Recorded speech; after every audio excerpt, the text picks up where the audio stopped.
De acordo com a Organização Mundial da Saúde, a saúde mental pode ser considerada um estado de bem-estar que possibilita a um indivíduo o desenvolvimento de suas habilidades pessoais para lidar com os desafios da vida e contribuir para a comunidade. E você, já cuidou da sua mente hoje?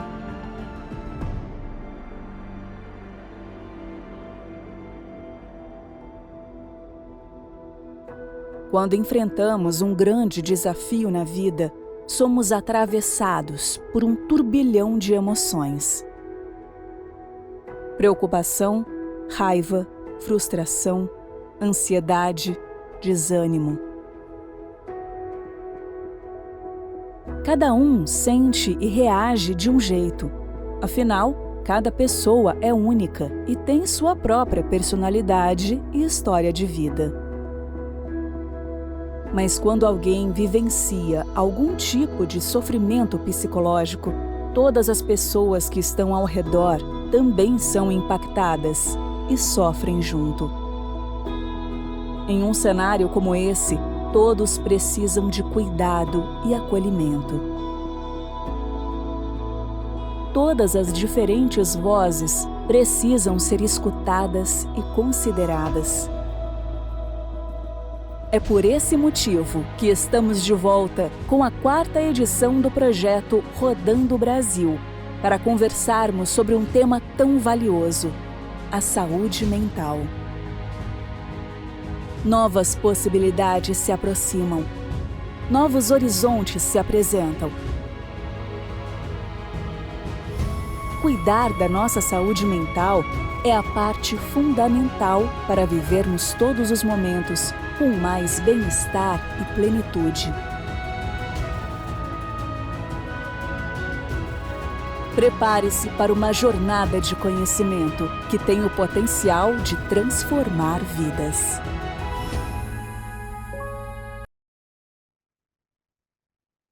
Olá, sejam todos muito bem-vindos ao nosso primeiro encontro dessa nova temporada do Rodando Brasil Online. É uma honra estar aqui com vocês de novo. Eu sou a Verônica Stasiak, eu sou fundadora e diretora executiva aqui do Instituto Unidos pela Vida. Eu também sou psicóloga e também tenho fibrose cística. Fui diagnosticada tardiamente aos 23 anos de idade. Eu estou super feliz de estar aqui com vocês hoje por mais um ano e nós teremos nessa edição 2 transmissões desta 4ª temporada do Rodando Brasil, que vai ser hoje, dia 18 de novembro, e na segunda-feira que vem, também no mesmo horário, já deixem marcado aí na agenda. Esse projeto é uma realização da Vertex, em parceria com o Instituto Unidos pela Vida, e nesse ano a gente vai abordar uma temática muito importante na vida de todos nós, independente se você tem ou não fibrose cística. Eu tenho certeza que o que a gente vai discutir aqui nesses 2 dias vai ser muito importante para vocês. A gente vai falar de saúde mental. Na nossa primeira temporada, lá em 2020, nós realizamos 11 videoaulas sobre fisioterapia respiratória na fibrose cística com o nosso queridíssimo fisioterapeuta, Dr. Evanir Soaquino. Na segunda edição do nosso projeto, que aconteceu em 2021, nós tivemos 7 transmissões que falaram do que a gente chama de quadripé de tratamento para a fibrose cística, que é atividade física, nutrição, fisioterapia e uso de medicamentos. E, de novo, né? Isso aqui também vale para todos nós. Em 2022, na nossa terceira temporada, tivemos 4 videoaulas, 4 encontros online, e a gente abordou também a saúde mental e a qualidade de vida por meio da informação e da rede de apoio. Todas essas videoaulas, além dessas transmissões que nós teremos neste ano, nessa segunda-feira e na próxima, elas estão disponíveis no canal do Instituto Unidos pela Vida no YouTube. E você pode conferir quantas vezes você quiser, clicando no botão link que tem aqui na plataforma e também lá no nosso YouTube, que é youtube.com/Instituto Unidos pela Vida. Nessa nova temporada, a gente vai ter 2 encontros sobre saúde mental e fibrose cística. Nesses encontros, nós vamos, como eu falei, né, nos encontrar hoje e na segunda-feira que vem, vai ser nesse mesmo link de transmissão que você está acessando hoje. No encontro de hoje, a gente vai falar sobre viver melhor, saúde mental e fibrose cística com a psicóloga Fernanda Pamplona e a enfermeira a doutora Catarine Moraes, e eu já já vou apresentar elas aqui para vocês.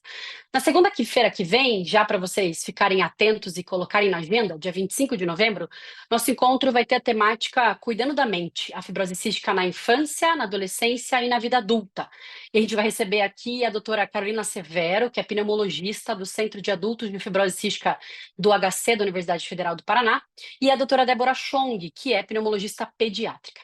Lembrando, então, que a aula de hoje e a da semana que vem também vão ficar disponíveis no nosso canal do YouTube. E, claro, a gente espera que vocês estejam aqui com a gente ao vivo, interagindo, mandando comentários e perguntas para as nossas convidadas, que também vão responder essas perguntas ao final da nossa apresentação. A gente vai ter um tempinho para um bate-papo. Então, vão mandando as perguntas de vocês, tanto pelo chat quanto pelo perguntas aqui na plataforma. Bom, então vamos começar? A temática de hoje, como eu falei, viver melhor, saúde mental e fibrose cística. E para bater esse papo conosco, eu apresento agora as nossas convidadas super especiais, começando pela Fernanda Pamplona. Boa noite, Fer. Seja muito bem-vinda. Uma Boa alegria estar noite, aqui com Verônica. você. Olá, boa Conta um noite, boa pouquinho noite. de você para a gente. Sim, agradeço imensamente o convite, é um prazer estar aqui. Agradeço a Vertex, a Unidos pela Vida e todos que nos escutam. Eu sou Fernanda Pamplona, eu sou psicóloga, eu trabalho no Hospital de Clínicas, no Centro Adulto de Fibrose Cística, da Universidade Federal do Paraná. E estou muito ansiosa para a gente bater esse papo hoje. Espero que seja um momento de trocas muito ricas. Muito obrigada. Obrigada, querida. Uma alegria imensa ter você aqui com a gente. E agora também quero apresentar a doutora Catarine Moraes. Seja muito bem-vinda, doutora Catarine. Conta pra gente um pouquinho de você. Olá, boa noite a todos.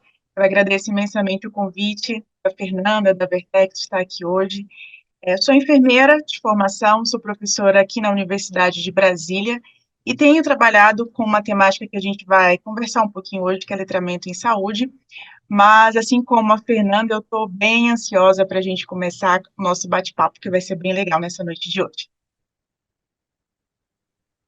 Muito bem. Também a gente está super ansioso para te ouvir, para ouvir também a Fer. E aí, claro, né? Já agradeço mais uma vez a presença de vocês. Dou as boas-vindas também para todo mundo que está nos assistindo. Agradeço a presença de todos que estão aqui hoje conosco nessa videoaula. E para a gente começar, então, os nossos trabalhos, a gente vai começar com você, doutora Catarine, e é com a aula Adesão e Saúde Mental na Fibrose Cística, compreendendo para melhor viver, preparada com muito carinho pela doutora Catarine para nós. Então, a palavra é sua e espero que vocês Obrigada. gostem. Na sequência, a gente volta a conversar.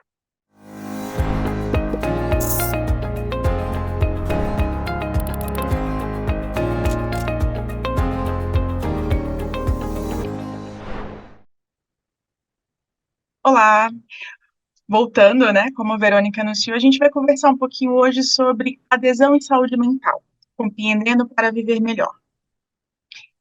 Na minha apresentação, eu não tenho qualquer conflito de interesse e os conteúdos e comentários que serão feitos aqui não refletem necessariamente a visão da Vertex. Bom, eu começo a minha apresentação perguntando: vocês já experienciaram alguma situação semelhante a essa que está na tela? Conversar com um profissional de saúde e eles falarem e a gente não compreender quase nada, ou praticamente nada do que ele está querendo passar para a gente? Ou muitas vezes, quando a gente recebe essas informações de uma maneira não verbal, mas sim escrita, e aí o profissional fala assim: tá aqui, tudo que você precisa está aqui. Mas quando a gente abre esse material, você fala assim: mas eu não estou entendendo nada, é como se a gente estivesse lendo em japonês. Então, alguém já, isso vai ficar para vocês, a gente vai conversar no final. Eu já tive experiências de, mesmo sendo enfermeira, mesmo sendo profissional de saúde, receber alguma instrução e ficar assim: o que é isso? Podemos ir. Porque o ouvir e o nosso compreender, ele é único e é diferente compreender. A compreensão, ela é individual. Cada um de nós tem uma experiência em relação ao que se passa, em relação à sua saúde. Porque nós somos muito diferentes entre si. E quando a gente está no ambiente de saúde, muitas vezes as informações, isso é desconhecido, e é natural que nós tenhamos essa dificuldade de compreender. Um exemplo clássico que eu sempre converso, quando eu converso com profissionais de saúde, quando eu converso com os meus pacientes, é assim, se a gente fizer associação com o texto jurídico, se alguém bate na nossa porta com uma intimação, algo assim, eu vou perguntar para ele, e aí? Qual que é o resultado? Porque eu leio, mas não compreendo o que está escrito naquela intimação, naquele documento, enfim. Então, às vezes a gente fala e acha que o outro compreendeu o que a gente está passando, mas nem sempre isso é uma verdade. E isso é um grande desafio quando a gente fala em adesão ao tratamento, quando a gente vai falar em comunicação com os profissionais de saúde. Porque, como eu disse, somos diferentes e vivenciamos coisas diferentes.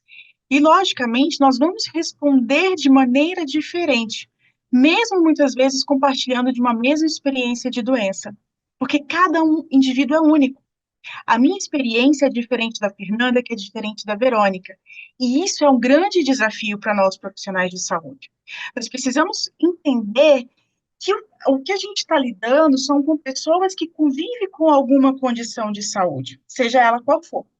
E por isso é o grande desafio que a gente enfrenta hoje no se comunicar sobre saúde.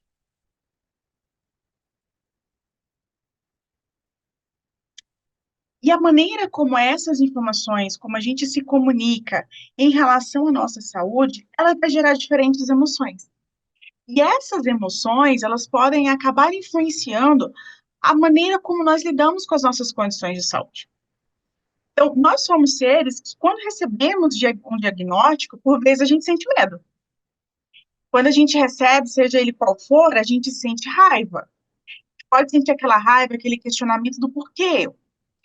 Ou, outras vezes, quando a gente tem dificuldade de seguir o tratamento, quando a gente recebe aquele tanto de informações, né, que vem, passamos pelo médico, passamos pela enfermeira, pelo psicólogo, pelo fisioterapeuta, e aí a gente olha para aquilo tudo e de repente bate uma tristeza na gente, meu Deus, e agora?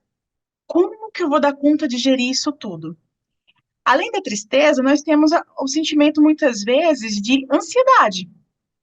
A gente pode ter essa ansiedade, por quê? O que virá pela frente?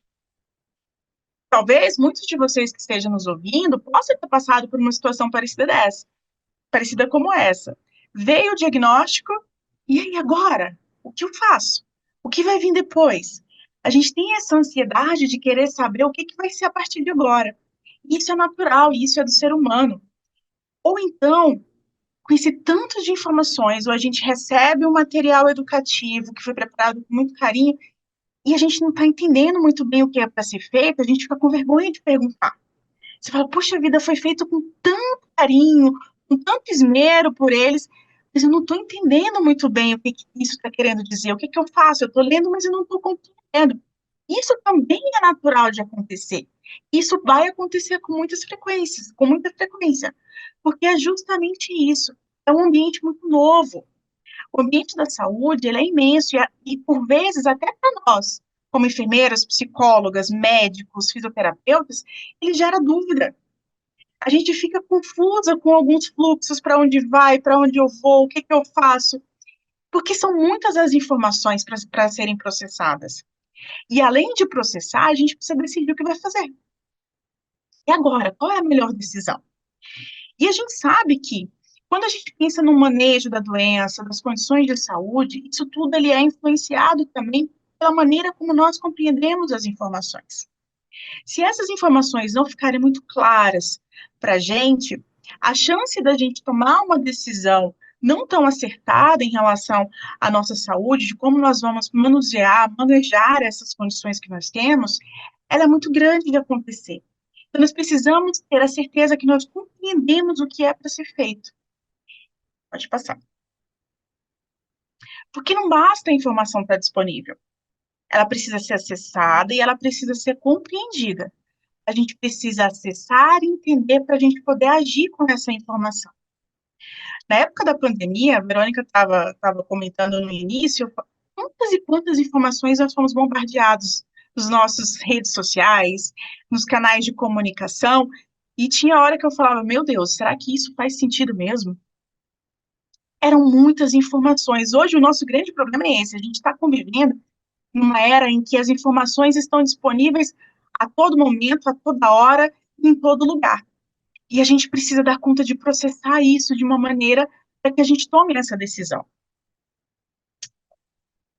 E aí, para o profissional que estiver nos ouvindo, o nosso agir enquanto profissional é esse agir educativo. E a gente precisa entender que todos nós aprendemos de modo diferente. Eu aprendo muito falando comigo mesmo. Tem gente que aprende escrevendo, tem gente que precisa desenhar. E aí a criatividade, ela é a mais diversa possível.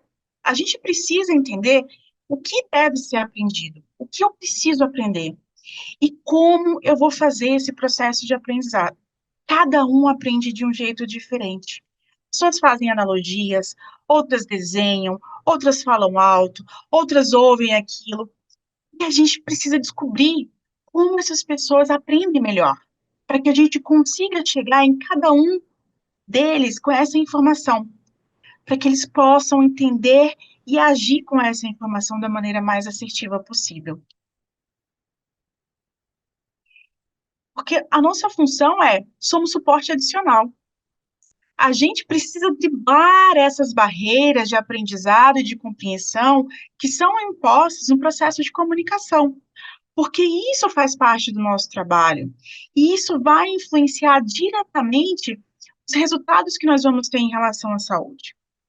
Esse é um processo que é muito difícil, às vezes, para ser percebido, porque a gente está numa correria tão grande do dia a dia que, às vezes, a gente tem uma pesquisadora que ela fala que hoje a gente ouve não para entender, a gente ouve para responder. As nossas coisas são extremamente imediatas. A gente já quer responder, a pessoa mal termina a frase, a gente já está completando o que ela está querendo falar para a gente, ou o que a gente acha que ela está querendo falar para a gente. Porque a gente está nesse mundo muito acelerado. Às vezes a gente tem que dar uma parada, respirar, processar essa informação. Porque eu conversava isso na semana passada. Mudar comportamento é extremamente difícil. Eu vou dar um exemplo. Quantos de nós sabemos que precisamos ir para a academia, fazer uma atividade física? Eu, desde o ano passado, sei disso. Mas o movimento da gente ir, ele é influenciado por uma série de coisas. Dentre elas, a nossa saúde mental. A maneira como a gente está lidando com essas emoções, a maneira como a gente compreende isso, vai influenciar a nossa tomada de decisão de mudança de comportamento. É muito difícil. Não é fácil, uma tarefa fácil a gente mudar de comportamento. Né? Quem achar que for fácil, a gente vai conversar no chat, vocês vão dar dica pra gente como é que a gente muda de comportamento de uma maneira muito fácil, porque eu quero aprender essa receita. O que a gente faz é o quê? É usar diversas estratégias para que a gente consiga tomar essa decisão de agir. E a mesma coisa acontece quando a gente está no cenário de saúde. A gente cria estratégias diferentes para pessoas diferentes, para que essas pessoas sintam essa vontade de fazer essa mudança de comportamento que é necessária. Eu brinco com os meus alunos que, se a gente tivesse o superpoder de mudar comportamentos, o problema estava tudo resolvido. A gente não tinha grandes problemas de adesão, a gente não tinha grandes problemas de saúde, se a gente tivesse esse superpoder. Mas a gente não tem esse superpoder. Então, são as pessoas que vão desenvolver essas habilidades, que vão se empoderando de conhecimento, que vão se empoderando das suas condições de saúde, e vão requerendo os seus direitos e vão tomando as suas próprias decisões. Nós, como profissionais de saúde, lê a ilusão de que temos o poder de mudar o comportamento das pessoas. Nós somos esse suporte. Estamos aqui para auxiliar vocês nesse processo. E se sentir medo é natural. Todos nós sentimos medo por alguma situação. Ainda mais quando a gente está lidando com a nossa saúde. Porque é como nessa imagem. Parece que quando a gente recebe um diagnóstico, seja ele qual for, parece que abre uma fenda. Meu Deus, é a partir de agora. Mas o importante é que a gente se lembre que nós não estamos sozinhos. Nós temos profissionais de saúde, nós temos o nosso suporte social, amigos, famílias. Eles podem nos ajudar a traçar essa caminhada de uma maneira mais tranquila. Ajudar a gente a compreender aquilo que por vezes é difícil para nós, sozinhos. Se sentir vergonha, né, às vezes, por a gente não compreender muito bem o tratamento, não entender por que eu vou ter que fazer isso agora, antigamente eu não tinha, mudou a proposta de tratamento. Lembre-se, pergunte. Nenhuma pergunta é boba. E a gente está lidando com a sua vida, com a nossa vida, de uma maneira geral. Então, sentir vergonha é natural, mas a gente precisa superar esse obstáculo. Porque aquela informação que não foi bem compreendida, que não foi muito bem processada por nós, pode fazer uma grande diferença na minha trajetória, convivendo com a minha condição de saúde. E a gente deve sempre se lembrar disso. Nenhuma pergunta é boba. Ela faz sentido para mim, né? E a gente investir na capacitação, no conhecimento nosso, seja como paciente, não é uma tendência. Isso é preciso que nós, como profissionais de saúde, tenhamos isso como uma mudança fundamental na dinâmica dos nossos cuidados. Vocês são são as pessoas que são o agente de mudança. Capacitar o paciente, ofertar ações educativas em saúde não é apenas um conceito. Ele é um catalisador de mudanças, e de mudanças que são bastante positivas.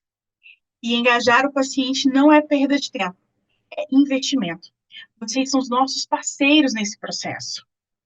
As coisas só fazem sentido porque vocês estão lá. É com vocês e para vocês. As propostas de tratamento, seja ela qual for.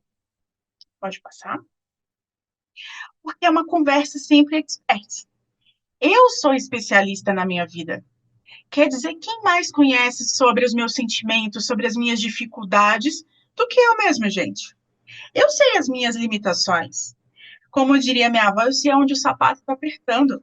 Eu sou especialista nesse processo.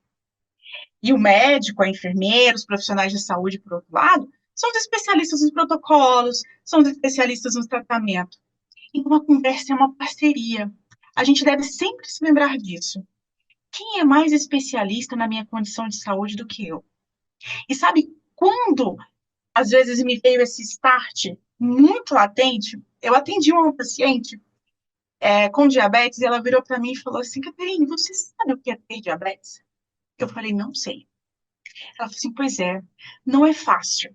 E eu falei: você tem razão. Você tem total razão, porque só quem sabe é quem experiencia a condição de saúde. Eu sei de protocolos, eu sei de uma série de coisas, mas você é que vai me dizer como é estar nesta condição. E nós temos que ter essa humildade de reconhecer isso quando a gente conversa com vocês, ou quando eu estou quando eu estou paciente. Nós mudamos de posição às vezes. E não é muito raro a gente estar precisando de cuidados de saúde. Porque o que a gente quer, gente, a gente não está preocupado em desobedecer a prescrição da Fernanda, né? A gente não está preocupado com isso. A gente quer lidar com essa situação de uma forma que nos convenha, que nos permita um autocontrole e liberdade do que a gente tinha antes de receber um diagnóstico ou ter que lidar com uma condição de saúde. É isso que a gente quer. Não é nosso intuito a gente desobedecer porque eu sou rebelde, não. É porque a gente precisa buscar mecanismos de se adaptar a uma nova realidade. E isso é com todos nós, porque todos nós somos seres humanos. Pode passar. E aí a gente vai conversar um pouquinho mais tarde. Espero que tenha várias perguntinhas aí no chat para a gente bater esse papo. Muito obrigada. A gente que te agradece, doutora Catarine, muito boa a sua introdução. Começou aí com chave de ouro essa nossa primeira conversa, muito esclarecedora. E queria só, antes de passar para a Fer, fazer alguns. Bom, eu fiquei tomando várias notas aqui, né? Porque, como eu falei, é para todos nós. E acho que, como algumas reflexões aqui, né? Eu acho que quando a gente fala muito de educação em saúde, né, e letramentos, se ela conseguir ficar do meu ladinho aqui, quebrar algum protocolo, só para ela ficar do meu ladinho quando eu converso com ela aqui, isso, obrigada. Mas aí a gente volta para esse bate-papo daqui a pouquinho, depois da fala da feira. Mas uma coisa que me chamou muita atenção, e é uma coisa que a gente sempre volta a falar com as pessoas, que uma coisa é a gente receber uma informação, outra coisa é a gente entender o quanto aquilo impacta na nossa vida à medida que a gente não aplica aquilo da maneira adequada. E aí, quando Sim, a gente transpõe isso para a realidade de quem tem fibrose cística, as pessoas que convivem com uma doença como a fibrose cística ou qualquer outra doença, ou que não convivem com doença alguma diagnosticada, o exemplo que você deu da atividade física, né? Todos nós sabemos que tomar 2 litros de água por dia é fundamental, dormir 8 horas por dia é necessário, não comer tanto sal, não abusar do álcool, da carne. E quantas dessas coisas, mesmo a gente sabendo, a gente já recebeu essa informação, e se a gente não aplica isso, né, não vai processar essa informação e não aplica, a gente vai ter um impacto direto na nossa qualidade de vida. E aí, quando a gente fala da fibrose cística, a gente aumenta um pouco essa complexidade, porque a pessoa já convive com uma doença que demanda um tratamento diário, complexo, difícil. E também o quanto isso, quando a gente olha para o cuidador, para aquelas pessoas que convivem e cuidam de pessoas que têm fibrose cística, o quanto isso também é muito difícil, porque às vezes essa mãe, esse pai, esse cuidador não tem esse tempo para cuidar de si próprio. Então, sim. até tem a informação sobre a necessidade de dormir, de fazer atividade física, de se alimentar, de ter lazer, mas não consegue porque a carga, né, do tratamento e de tudo é muito pesada. E aqui a gente não está falando de que essa pessoa reclama disso, não é esse o ponto, mas do quanto tem um impacto sobre a sua própria qualidade de vida. Então, acho que você deixou isso super claro, que quem mais do que a gente mesmo conhece sobre as nossas condições, sobre o nosso corpo, sobre a nossa saúde, para fazer alguma coisa com essa informação, dentro do que é possível, porque às vezes a gente não vai conseguir dormir o quanto precisa, nem ter o suporte, a rede de apoio que a gente necessitaria, mas o que que a gente está fazendo sobre isso? Em alguma medida, o que é que a gente consegue dentro do contexto em que a gente está. Então, te agradeço muito por essa primeira, essa abertura aí de reflexões muito importantes, para que a gente comece também a prestar mais atenção nos sinais e conseguir compartilhar essas informações com quem precisa e buscando ajuda. A gente Verônica, volta já já. posso só Claro, por complementar? favor, por favor. Eu acho que você tocou num ponto importante. A gente começa de onde a gente está. E a gente não Isso. precisa ter essa cobrança de que são 3 vezes na semana que eu preciso fazer atividade física. Se eu fizer uma, já está ótimo. Porque Isso. é o que eu estou conseguindo fazer. E a gente, como ser humano, acho que a Fernanda vai falar isso, né? Tem muito mais propriedade do que eu, a gente tem essa autossabotagem. Poxa, mas eu só fiz uma vez e tá ótimo. É assim que a gente vai começando a mudança de hábitos, ela começa com um pequeno passo. Eu não fazia nada, agora eu já estou fazendo uma vez. Então, Com o primeiro passo. começa com o primeiro passo. Então, eu acho que também essa cobrança é uma coisa que a gente ouve muito, né? Assim, olha, mas eu só fiz isso. Eu só mudei uma coisa, eu deixei de comer uma coisa, eu fiz isso. Você já está Antes saindo disso não era nada. não era nada, Exatamente, né? perfeito. O quanto a gente não se reconhece por primeiros passos, acho que Sim. tem, né, uma grande questão aí. A gente Uhum. se cobra por grandes maratonas, sem Isso. reconhecer que já demos grandes passos aí nessa jornada.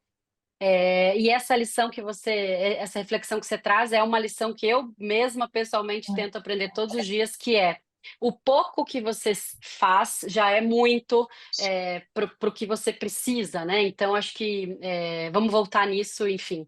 Vamos. É um papo delicioso que a gente precisa continuar, e foi muito incrível mesmo te ouvir já no começo. Muito obrigada mais uma vez. Agora então vamos chamar Fernanda. Fer, queria, enfim, te agradecer mais uma vez, né, pela sua presença aqui com a gente e tá aí então a segunda apresentação com a Fernanda.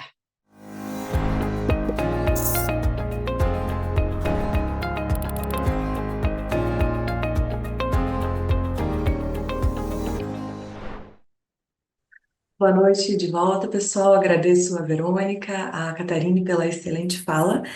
E tô aqui então para a gente continuar o assunto. Eu trouxe esse título, que é um título provocativo, que eu espero que a gente construa esse entendimento juntos hoje, que é a saída pôr para fora, psicologia e fibrose cística.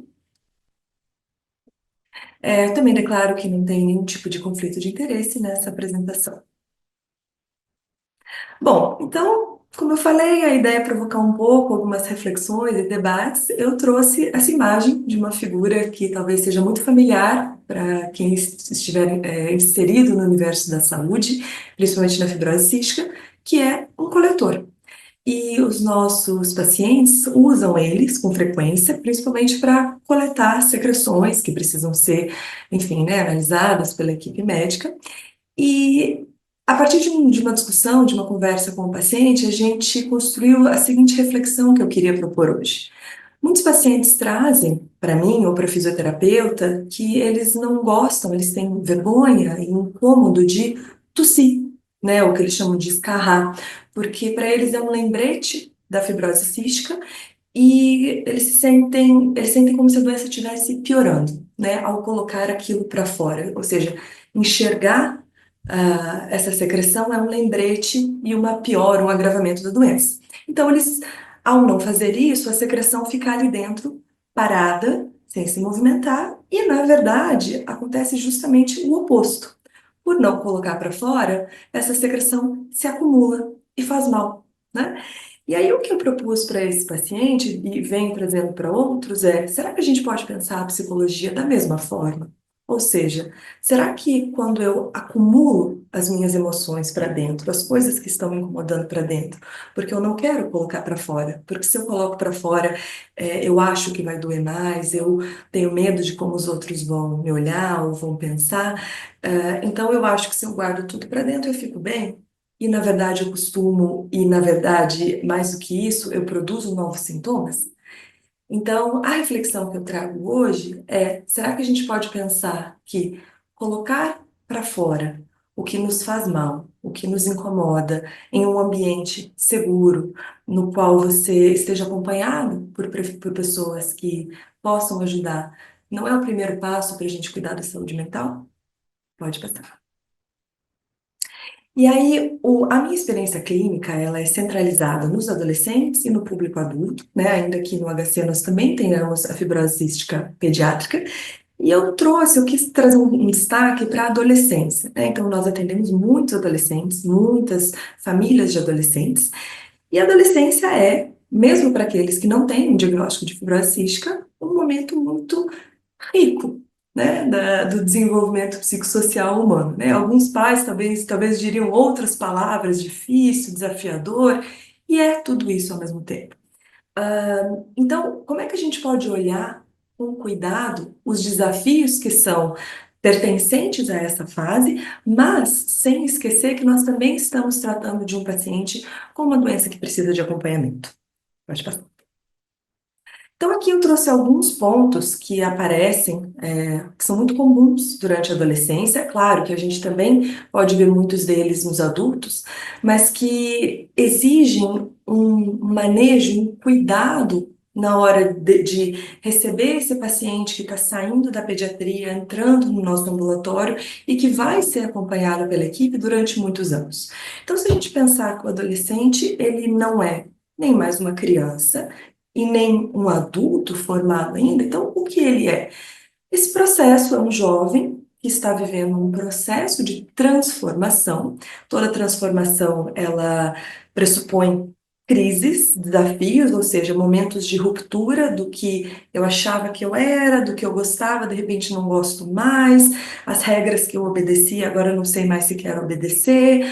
Muitas vezes meu pai falou A, minha mãe falou A, então eu vou fazer Z, né, porque preciso entrar nesse conflito para descobrir quem eu sou. Então, no meio de todo esse processo, que é um processo muitas vezes difícil e sofrido para quem vive e para todos os outros que estão ao redor, nós ainda temos um paciente que vive com a fibrose cística, que vai trazer, então, novos desafios que são pertencentes a essa doença, que pode dar um grau a mais de complexidade, né? A Catarine falou muitíssimo bem sobre a questão da adesão, e a adesão se torna um momento crucial nesse processo, né, com o adolescente também. Eu escuto muito frequentemente de pacientes que hoje são adultos, inclusive escutei semana passada de uma pessoa que ela precisou passar a adolescência inteira com raiva da doença, com dificuldade de adesão, para que, à medida que as coisas fossem se transformando na vida dela, que ela conseguisse entender melhor o processo de identidade dela, hoje a relação com a doença é outra. Então, a gente precisa olhar com muito cuidado para esse momento, desse indivíduo, sem julgar, sem trazer esses rótulos, né? Todo adolescente é rebelde, todo adolescente é difícil. Sair desse lugar e entender o que está acontecendo com essa pessoa, que processo é esse que ele ou ela está vivendo e que essa família também precisa de acompanhamento. Pode passar. Então, o que que a gente faz nessa situação? Bom, né, temos aí um adolescente, ou mesmo um adulto que não tem uma boa relação com a doença, está passando por um momento difícil de vida, porque isso também não está apenas circunscrito à fibrose cística, né? Nós temos outros desafios na vida. A primeira palavra, e a palavra que eu quero que seja a palavra de ouro hoje aqui, é o vínculo. Então, a gente fala muito de vínculo na saúde, né? Na psicologia também é uma palavra muito cara, muito importante, mas o que é o vínculo? Como que a gente vê o vínculo de fato? Faz sentido, não faz? Produz efeito? Como é que a gente pode pensar o vínculo, na construção terapêutica da relação com esse paciente? Então, aqui eu não vou me ater muito, né, aos termos técnicos, porque aqui a gente está num bate-papo que é para ser algo muito confortável para todo mundo. Mas eu não posso pensar, eu posso ter dois adolescentes de 15 anos, que eu atendo um às 9 e o outro às 10, por exemplo. Eu não vou atender eles igual. Eu não vou atender eles da mesma forma. Porque o vínculo significa que eu reconheço que eles não são iguais. Eles podem ter a mesma idade, eles podem morar na mesma cidade, eles podem ter uma configuração familiar parecida, mas eles são sujeitos diferentes. Então, o primeiro passo é reconhecer isso, que o jeito que eu vou falar com um não é necessariamente o jeito que eu vou falar com o outro. E às vezes a necessidade de um não é a necessidade do outro. Então, quando eu forneço a esse paciente e também a família, porque nós também atendemos a família, um espaço em que ele entenda que é seguro para que ele possa falar das emoções, que ele possa abrir para as vulnerabilidades que ele está sentindo, sem julgamento, mas para que haja reflexão, para que ele coloque para fora nesse espaço, é o primeiro passo dessa maratona que a gente vai correr lá na frente, mas é o primeiro passo que a gente dá para que talvez uma relação de sofrimento que exista ali pode ser mudada, pode ser colocada num outro lugar, né? E aí uma palavra, talvez a segunda palavra de ouro, que eu gosto muito, é como é que a gente consegue olhar para esses pacientes a partir da ótica da autonomia. Ou seja, sair da relação, ainda que a gente esteja usando aqui a palavra paciente, né? Existem várias discussões sobre essa palavra, mas como é que eu vejo esse paciente como alguém detentor de direitos e responsabilidades sobre o seu tratamento? Ou seja, como é que eu promovo a autonomia dele? Como é que ele pode olhar para a vida dele, para o processo de saúde e doença? Por que que eu estou colocando saúde e doença juntos? Porque a gente não está falando só de doença aqui, a gente está falando de saúde também, do que tem de vida, do que tem de transformação, de saúde mental. Como é que ele consegue ver tudo isso? Olhar para isso como algo processual, que muda, que é dinâmico, e que ele, como a Catarina falou muito bem, é a pessoa que mais entende disso, mais sabe disso. E como é que a gente promove como equipe um espaço para que isso se desenvolva, né? Pode passar. Então, se eu fosse resumir isso daqui que eu falei para vocês agora, o vínculo, a gente pensa ele então como um guarda-chuva que tem várias etapas, né, que muitas vezes acontecem todas juntas, que é promover um espaço de acolhimento, que a pessoa se sinta acolhida, assim, estamos aqui para você, né, você é importante aqui. Escuta, ou seja, o que eu estou falando tem um outro que me escuta, que reconhece a importância do que eu digo, a necessidade que eu seja escutada, que me dá um suporte, que esclarece, que tira dúvidas, como a Caterine bem falou, né, que ajuda a criar estratégias para que eu crie novas formas de lidar com um problema, qualquer que seja ele, né? Pode passar. E aí eu trouxe essa imagem, em primeiro lugar, para testar um pouco, né, a idade dos nossos ouvintes hoje. Vão ter aqueles que vão imediatamente olhar e falar, eu tinha um desse, como eu. E tem aqueles que vão saber, nossa, eu nem sabia que isso daí existia de verdade, né? Então eu falei muito do vínculo. como é que isso se expressa na realidade, né? Algumas semanas atrás, eu recebi um WhatsApp da nossa enfermeira Bárbara, maravilhosa do centro, dizendo que um paciente do centro havia mandado um e-mail, que é uma das formas de comunicação oficial conosco, dizendo que precisava falar comigo com uma certa urgência. E aí, todo psicólogo sabe, Verônica sabe muito bem disso, quando você recebe uma mensagem desse jeito, a primeira coisa é que liga o alerta, né? Mas o que que aconteceu? Então, imediatamente eu peguei o telefone, não era esse, é um pouco mais moderno, e liguei para esse paciente para entender o que estava acontecendo, né? Cheguei a explorar com ele, perguntar se, enfim, se havia uma crise psicológica ou psiquiátrica, que ele precisasse de ajuda imediata. E o que esse paciente me conta é que ele está passando por uma fase, ele tem em torno aí de 20, 21 anos, de mudança na relação com a doença. Ele está passando por uma mudança, em termos de tratamento da doença, mas que ele sentiu uma necessidade muito grande nas últimas semanas de falar sobre o que ele estava vivendo. E que ele entendia o quanto era importante agora aprender a viver outras coisas e que ele queria falar sobre isso. E eu achei isso sensacional. É um paciente que, ao longo dos atendimentos ambulatoriais, ele não se abria tanto, mas eu, né, dentro dos limites, insistia. Então, às vezes, eu fazia uma brincadeira, uma piada, falava de outros assuntos, como formas de criar o vínculo, e surge o efeito, né? A gente não pensa no vínculo necessariamente como algo imediato, né? Mas produz um efeito de confiança, para que ele, que nem mora na mesma cidade do que eu, mande um e-mail para a enfermeira me avisar, para que eu entrasse em contato com ele e nós fizéssemos alguns combinados. Então, funciona, né? Funcionou de ponta a ponta o vínculo e a confiança na equipe em todas as etapas. E é isso que a gente busca em relação ao vínculo. Isso vale para ele, que é um jovem adulto, vale para o adolescente, vale para o adulto, vale para os familiares, que às vezes precisam falar conosco em particular também, ou com a equipe médica e tirar dúvidas, né? Pode passar. Então, basicamente, se a gente pensar que eu não atendo só o paciente, esse paciente tem uma família, ele tem uma rede de apoio, né? Principalmente os adolescentes que ainda vêm acompanhados dos pais, pelo menos no início, a gente tenta pensar nessa triangulação, né? A equipe, o paciente buscando o desenvolvimento da autonomia dele, mas prestando o apoio da família, né? Então, na medida em que eu aumento a autonomia do paciente, eu também preciso dar um suporte para essa família para que ela se acostume a entender que as coisas estão mudando, que não é mais a mesma relação quando ele tinha 5, 6 ou 7 anos, né? E lidar com o sofrimento que aparece, que é um sofrimento único. Às vezes a família, às vezes a mãe, por exemplo, pode ter dificuldade de sair desse lugar. Então a gente também precisa atender a mãe. Ou tem pais que acham que o filho não vai conseguir responder às demandas da equipe. Então o suporte, ele tem que ser em todas as etapas e para todos os envolvidos. Pode passar. E aí eu tô cheia de imagens misteriosas hoje, né? Mas é algo além do que eu falei, né, do coletor, que eu também tenho trabalhado com os pacientes, é o seguinte: se a gente pensar que a noção de saúde mental, ela às vezes, muitas vezes ela fica abstrata, né? Assim, a gente pensa ela como uma nuvem, né, do iCloud, que ninguém sabe exatamente onde fica, como é que funciona. Então, eu tento trazer uma imagem para eles. Se a gente pensar numa mesa e que o tampo da mesa, né, a parte superior seria o paciente, seríamos todos nós, né?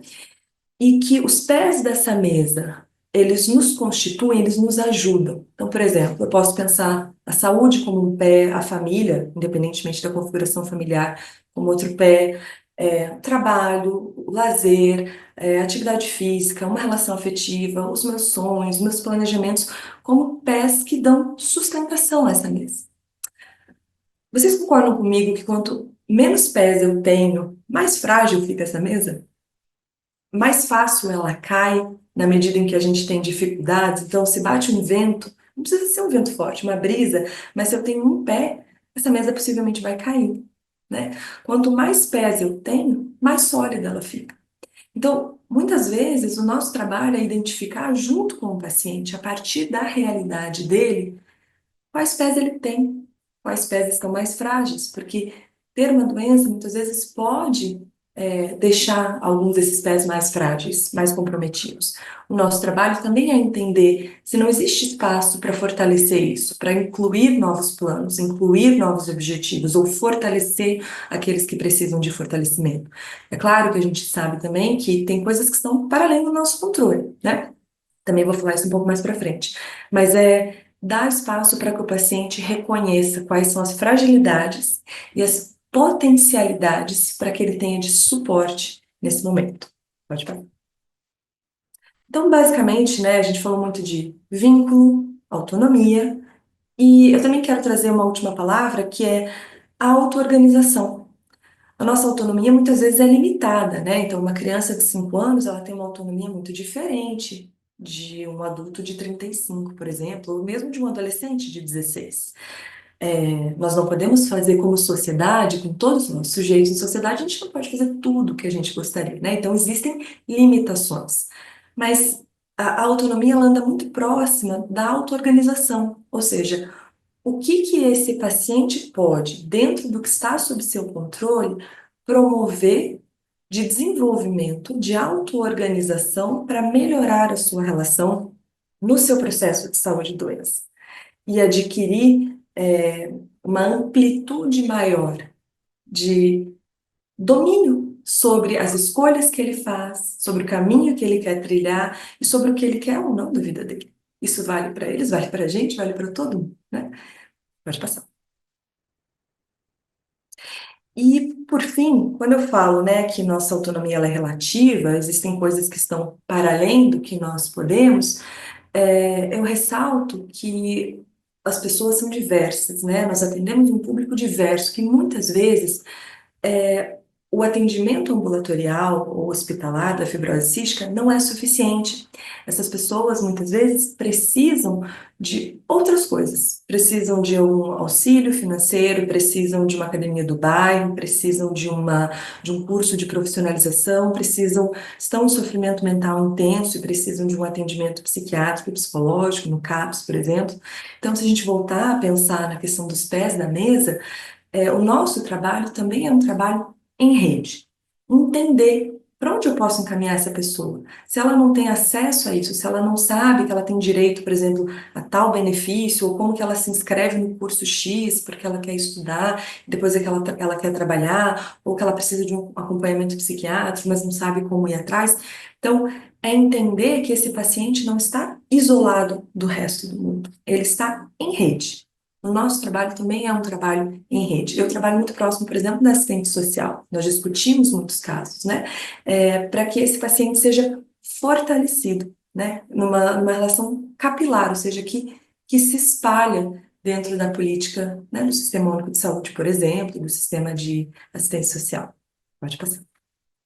E aí, por fim, estou conseguindo fazer dentro do tempo que eu planejei, o que é quase um milagre para alguém da psicologia, então estou encerrando.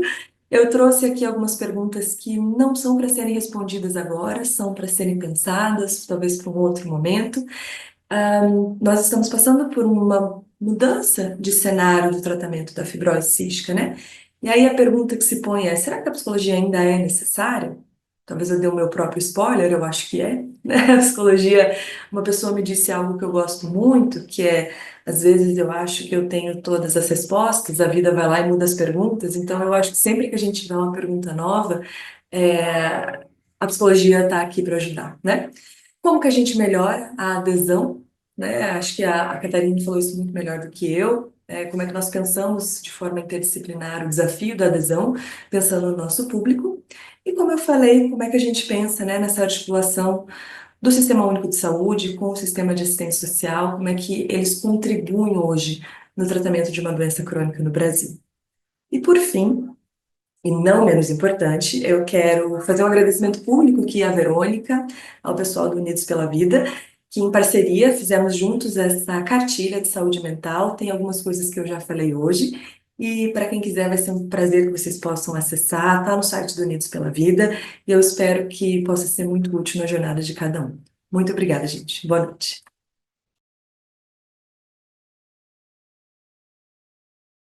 Ah, Boa noite, não, senhora. Tu vai ficar com a gente mais um pouquinho aqui, Fer. Tá muito bom pra você ir embora, nada. Ainda vamos ficar mais uma meia hora batendo papo aqui. Bom, brincadeira, Fer, obrigada. Foi incrível te ouvir. Eu sou sua fã. Conheci a doutora Catarine graças a esse evento também, já adorei. Então, não vou ficar puxando sardinha para o meu lado, que eu também sou psicóloga, mas como eu gosto de falar desse tema de uma forma leve, como a gente buscou fazer aqui, as pessoas que vão nos dizer se a gente conseguiu, mas acho que o tema por si só já é complexo bastante, né? A gente tem visto de alguns anos para cá, né? Isso sempre próximo a gente, independente se as pessoas têm fibrose cística ou não, o quanto a saúde mental tem estado mais em voga nas discussões, sejam de matérias, de notícias, do quanto a gente precisa olhar para isso, do quanto nós não estamos olhando para isso e do quanto é difícil a gente conseguir acessar sistemas e serviços de saúde que nos possibilitem acompanhar esta temática na nossa vida de uma forma adequada.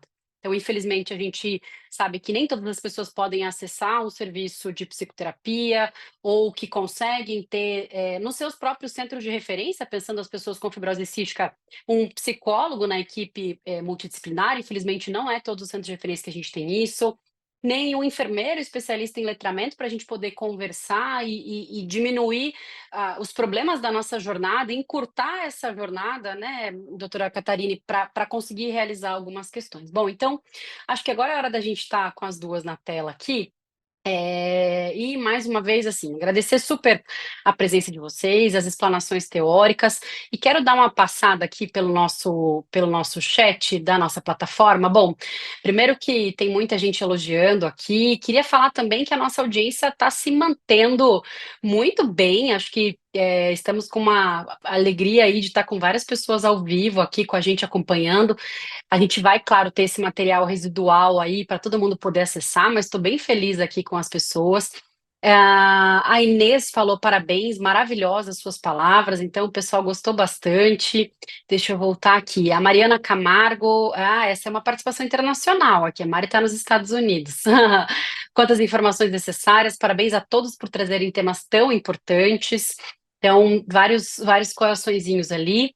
A Marivalda fez um comentário muito legal, que eu gostei bastante e até reconheci ali, e o quanto isso também é importante para todos nós, né? Ela diz assim: eu aprendi com a fibrose cística a recalcular a rota várias vezes e olhar para os meus limites. Então, enfim, quantas reflexões podemos fazer sobre isso? O pessoal dando beijinhos. Bom, queria endereçar esse comentário da Marivalda, além dos outros elogios direcionados com louvor aí a vocês, para justamente falar sobre isso, né? Então, a gente falou aqui no começo com a doutora Catarine justamente sobre compreender, entender, perceber e fazer alguma coisa com essa informação. Então, aqui a Marivalda dá esse exemplo, né, de que eu aprendi a recalcular a rota e olhar para os meus limites.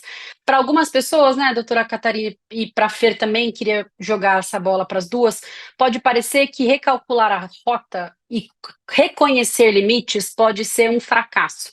Para mim, na verdade, é uma das maiores vitórias que uma pessoa pode ter, né? Então, eu queria que vocês falassem um pouquinho sobre isso, sobre o quanto é importante a gente se reconhecer e recalcular a rota. Eu acho que é bem isso, sabe, Verônica? A gente, às vezes, vai sempre pro lado mais negativo da coisa, né?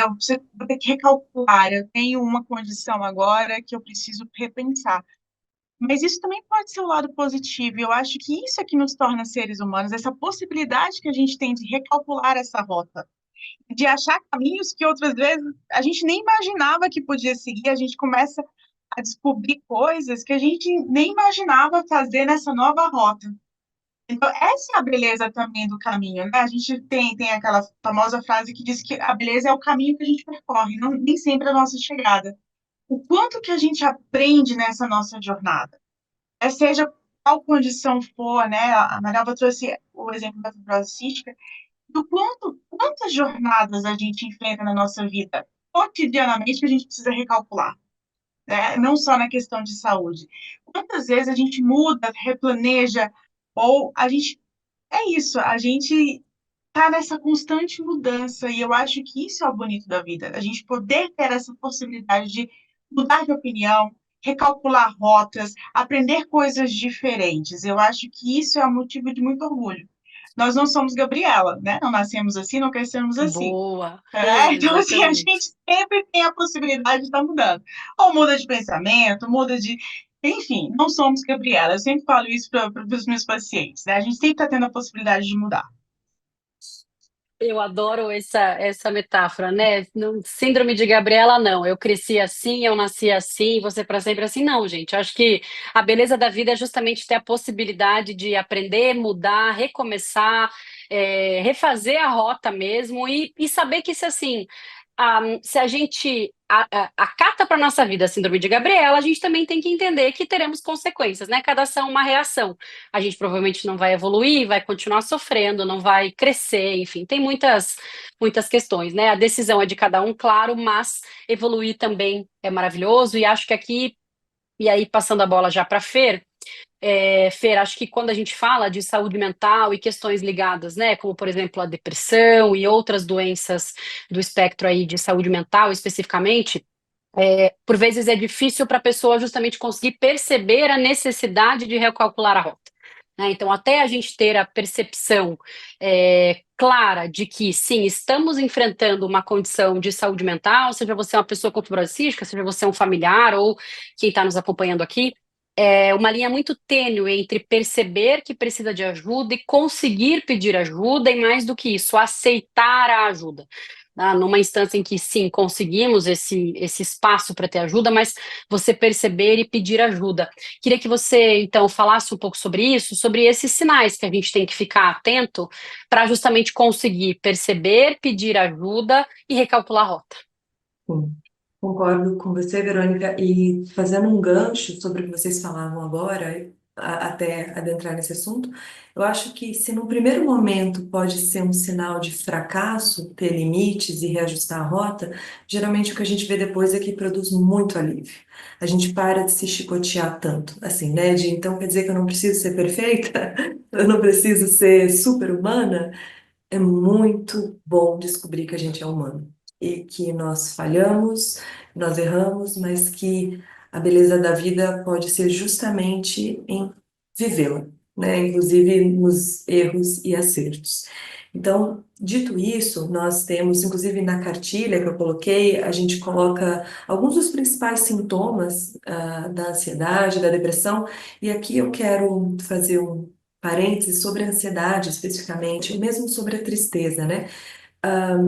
Existe hoje uma discussão muito interessante e importante de qual é o limite da tristeza patológica e a tristeza da vida, de estarmos vivos, e da ansiedade também.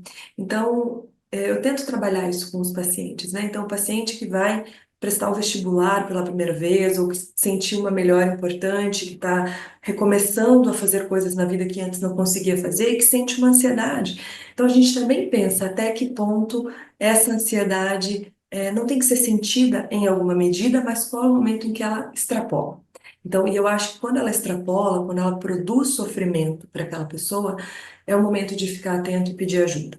Então, nós observamos quando a ansiedade se torna paralisante, quando começa a trazer prejuízos, né, no dia a dia da pessoa, quando existe uma tristeza prolongada, mudanças físicas de insônia, irritabilidade, ganho de peso excessivo ou perda de peso excessivo em um período de tempo muito curto, em que a pessoa começa a sentir que a vida já não tem mais as cores de antes, é um momento em que a pessoa pode e deve buscar alguém de confiança. Se não tem um psicólogo no centro, qualquer profissional no centro que você faça parte, que você se sinta à vontade em dizer: eu não estou bem, eu preciso de ajuda. E volto àquilo que eu falei antes, né, de colocar para fora, para que a gente consiga, inclusive, desconstruir aqui nesse bate-papo e como sociedade o estigma e o preconceito que ainda existe em relação à saúde mental, né? Então, se eu digo que eu estou com depressão, se eu digo que eu estou com ansiedade, não quer dizer que eu sou fraco, que eu falhei, quer dizer que você está sofrendo no momento. Todos nós sofremos em algum momento. E que por sofrer precisa de cuidado. Então, eu também retomo a questão do vínculo aqui, de buscar uma ajuda em quem você tem confiança e que seja um profissional que pode te ajudar, nem que seja encaminhando para outro que poderá fazer o tratamento adequado. Perfeito, Fer. E acho que isso é uma reflexão muito importante, né? Até o exemplo que eu dei, que infelizmente nem todos os centros de referência a gente vai ter um profissional psicólogo na equipe multidisciplinar à disposição. Às vezes a pessoa não vai ter a condição financeira de buscar essa ajuda. Foi muito legal você também falando sobre os CRAs, né, e as outras possibilidades, e também dentro das universidades, né, de psicologia, a gente tem as clínicas de escola que cobram preços bastante acessíveis, ou a depender, você nem paga, então eles têm também as possibilidades de não pagamento dentro das clínicas de escola, seja do curso de graduação em psicologia da sua cidade, procura se tem uma universidade próximo a você, ou de pós-graduação em psicologia clínica, então existem várias possibilidades, mas acho que aqui você deixou um gancho bem importante, né? Fala com quem você tem confiança, com quem você tem o vínculo, né? Usando a palavra que você trouxe, bem estabelecido, para justamente pedir ajuda, né? E aí, até um gancho que eu queria fazer, e já vou voltar aqui para os comentários dos nossos participantes que estão muito ativos, eu estou super feliz com isso, de que tudo aquilo que a gente percebe que não está normal em alguma medida, seja por alguma condição que a gente está vivendo externa, seja por algo que está acontecendo, de repente a gente estava bem, agora a gente não está mais se sentindo bem, não está se sentindo, vamos usar os termos como a gente conhece, não estou mais me sentindo feliz, não estou mais me sentindo animado, não estou mais me sentindo disposta, com energia, estou tendo muita insônia, estou tendo dificuldade para me concentrar. Se tudo isso é um padrão diferente daquilo que você vinha observando, sem um motivo que você consiga perceber, porque às vezes pode ter de fato uma razão para essa mudança, é muito importante que isso seja relatado. Né? Então, acho que esse vínculo e essa percepção que a gente tem que falar sobre isso. E aí, aqui, a Maria Lima comenta assim: que rede de apoio fortalecida faz toda a diferença. E aí, né, eu que tenho filha pequena, a gente começa a enxergar a rede de apoio como, vamos dizer assim, fundamental para a gente sobreviver, basicamente, e não só para quem tem filho pequeno, e aí falando de quem tem um filho com fibrose cística ou com uma doença, isso ainda mais importante. E a rede de apoio, às vezes, é simplesmente você conseguir. Me lembro que quando eu estava na UTI, a minha mãe falava assim: eu preciso sair tomar sorvete. E vira e mexe, ela fala assim para mim: filha, tá na hora de você sair tomar sorvete. É a nossa metáfora. Ela não tinha acesso a uma psicóloga naquele momento, ela tinha uma filha na UTI à beira da morte e ela precisava sair tomar sorvete. Esse é o autocuidado também, que às vezes, como a doutora Catarine falou, né? É o que você tem, comece com o que você tem, de onde você está. O Cris comenta aqui também que na fibrose cística a gente tem que adquirir a habilidade de andar numa montanha russa, sem ficar dominado pelo medo. O medo é defesa, mas não é um bom conselheiro. E aí, essa montanha russa, para quem tem fibrose cística, ela está realmente constantemente aí nas nossas vidas. Queria que a doutora Catarine também falasse um pouquinho sobre isso e depois a Fer. Olha, eu fiquei quando você trouxe isso, mas eu acho que a vida é uma montanha-russa também. Né? Não, acho que talvez para quem conviva com a fibrose cística, essa montanha-russa tenha altos e baixos talvez mais frequentes, pode ser que tenha. Mas se a gente para pensar na nossa vida também é uma montanha-russa, às vezes dá uns loops assim de 360 graus que a gente não está preparado para isso. E aí a gente ressignifica. A gente vai lá, né, firma lá no carrinho da montanha-russa e vamos seguindo. Porque é isso, eu acho que quando a Fernanda traz, e você também, Verônica, é isso, a gente está nessa montanha-russa que é a vida que a gente leva. Né? Todos nós somos vulneráveis de alguma maneira. Eu gosto muito de trazer essa palavra que eu tenho aprendido também, né? Porque às vezes a gente acha que somos super-heróis, pode vir que a gente dá conta de tudo, que talvez eu pedir ajuda, e aí é causa própria. Às vezes, para mim, pedir ajuda é difícil, porque me sentir vulnerável, sentir que eu não estou dando conta, e tenho aprendido que isso é super normal.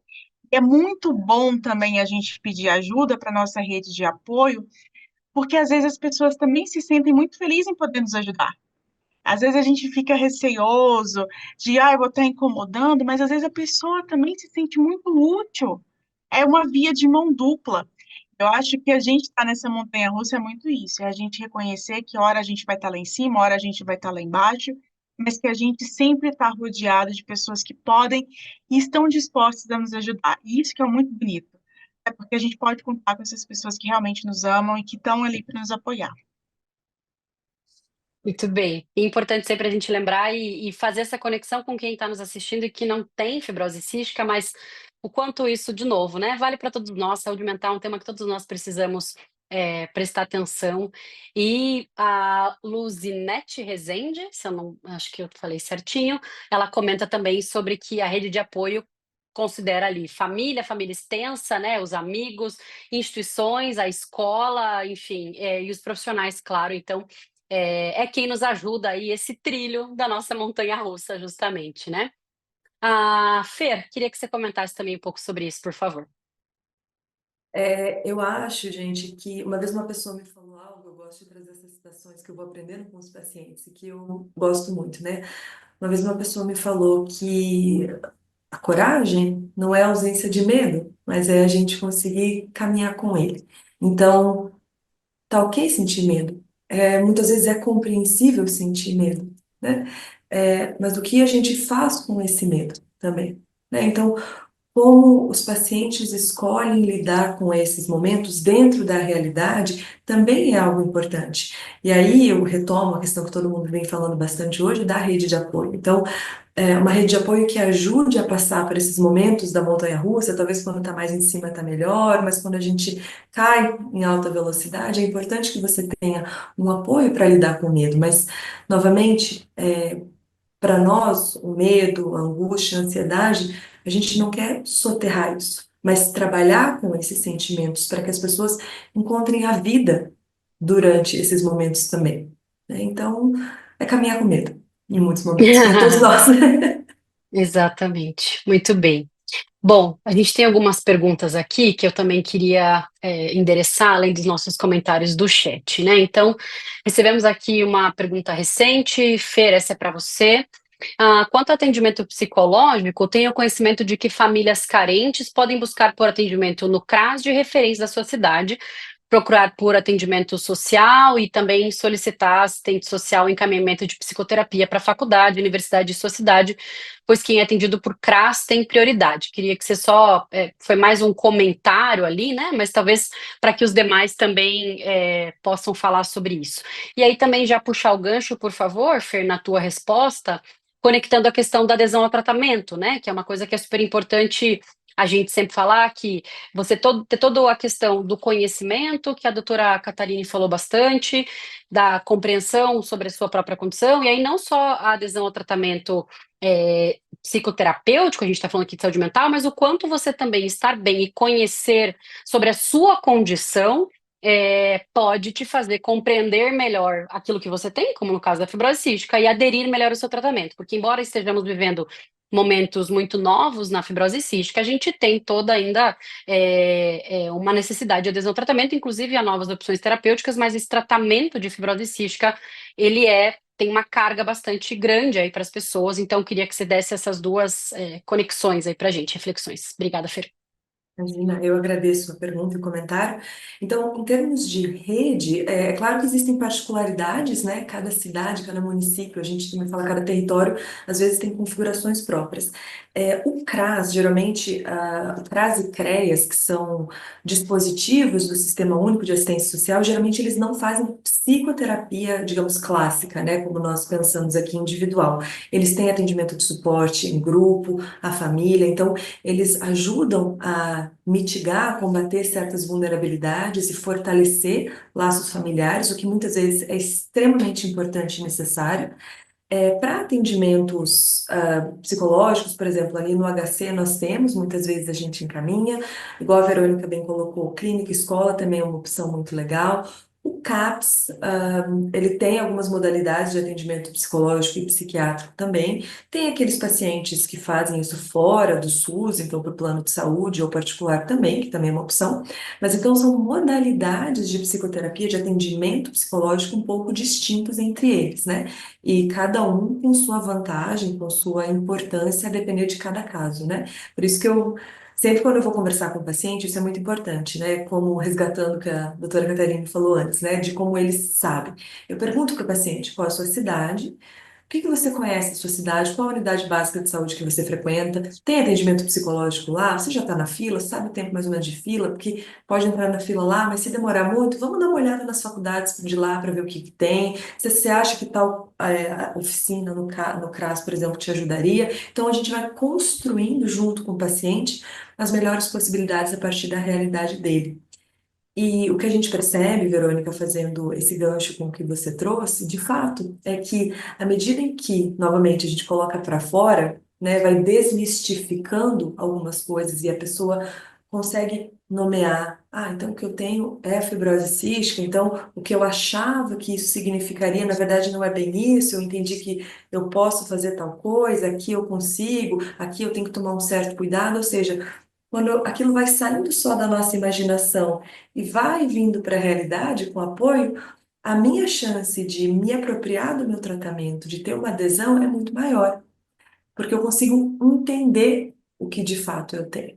Por isso a importância da comunicação de vários profissionais e de fato que se a pessoa tem um atendimento de saúde mental, ela também consiga lidar com isso de uma forma mais confiante e segura. Joia, Fê, te agradeço muito. Aqui eu queria agora, então, fazer trazer para uma outra questão aqui para nossa discussão, ah, que apareceram algumas perguntas aqui para mim, que é justamente, bom, primeiro uma reflexão, né? Eu acho muito importante o tratamento com psicólogo.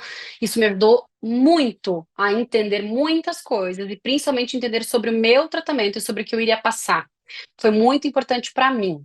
E aí, a pessoa que comentou aqui, ela fala o seguinte: mas fazer minha mãe entender que às vezes é preciso, e ela também, enquanto mãe de quem tem uma pessoa que tem uma doença crônica, ela não quer, ela está super resistente.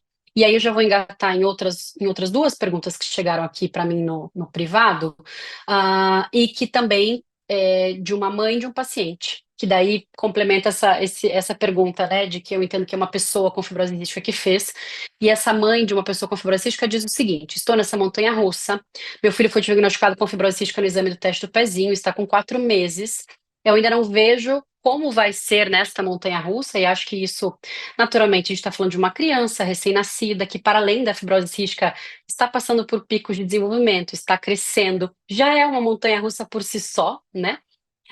Muitas coisas acontecem ali, e ela está dizendo assim: opa, fugiu aqui, eu fui fazer o comentário, fugiu minha pergunta aqui. Vamos ver. Ahn, tá, desculpa. Mas por medo, ela também se coloca aqui, né, dizendo que ainda está aprendendo sobre a doença, e que ela tem muito medo, inclusive, de perder o filho, porque é uma emoção genuína, um medo genuíno. É, e ela está realmente se colocando aqui, dizendo que ela está naquele estágio de não aceitação da doença. E aí eu faço uma terceira conexão com essas duas perguntas que estão totalmente conectadas, de uma outra pessoa que fala que ela percebe com relação ao psicológico dos cuidadores, especialmente das mães. A gente sabe que culturalmente isso é tido, né, que recai via de regra, sobre a figura feminina, de uma cuidadora feminina, não somente em casas onde tem crianças com fibrose cística, mas, de modo geral, a carga mental recai sobre a mulher, sobre a figura feminina, e aqui no contexto de doença rara, isso é ainda mais intenso, e não só na fibrose cística, mas na fibrose cística também se faz presente. Então, como fazemos com o psicológico dos pais, especialmente no caso das mães, porque também ela coloca aqui que a mãe dela, por exemplo, se culpa sempre, achando que ela é culpada por ter a doença, e eu sempre falo para ela que não tem nada a ver. Eu tento acalmar o coração dela, mas ela também não aceita uma psicóloga. Então eu quis trazer essas três conectadas, porque a gente está aqui falando de sensações, primeiro, de aceitação, de medo, de culpa, que são realmente temas um pouco mais difíceis da gente discutir, mas muito presentes quando a gente fala de saúde mental. Então, acho que seria bem importante a gente poder refletir um pouquinho sobre isso. E aí, enfim, deixo aí para vocês começarem essa discussão. Fer, se quiser já engatar, que terminou de falar, e aí quero ouvir a doutora Catarina também, por gentileza. Eu acho que tem algo brilhante nesses três comentários, que é, a gente vem falando da frustração de não conseguir muitas vezes reconhecer o próprio limite, que é limite maior do que você não ser capaz de mudar a percepção do outro, que é, assim, é o que a gente vê todo dia na psicologia, né? Gostaria que o outro não sentisse essa culpa, gostaria que o outro entendesse que não é assim. E a gente esbarra justamente nesse limite em que os pais muitas vezes precisam de um atendimento próprio para que eles consigam elaborar isso. Bom, mas daí alguém fala, mas meu pai ou minha mãe não aceitam um psicólogo. É bem comum, né? No caso do ambulatório, por exemplo, da fibrose cística, a gente usa esse momento como um momento de vínculo. Então, aquele pai ou aquela mãe que num contexto outro não falaria comigo, eu vou lá, me apresento, eu tento formar o vínculo e fazer uma construção em que ele consiga ter um espaço que possa falar sobre o seu próprio sofrimento.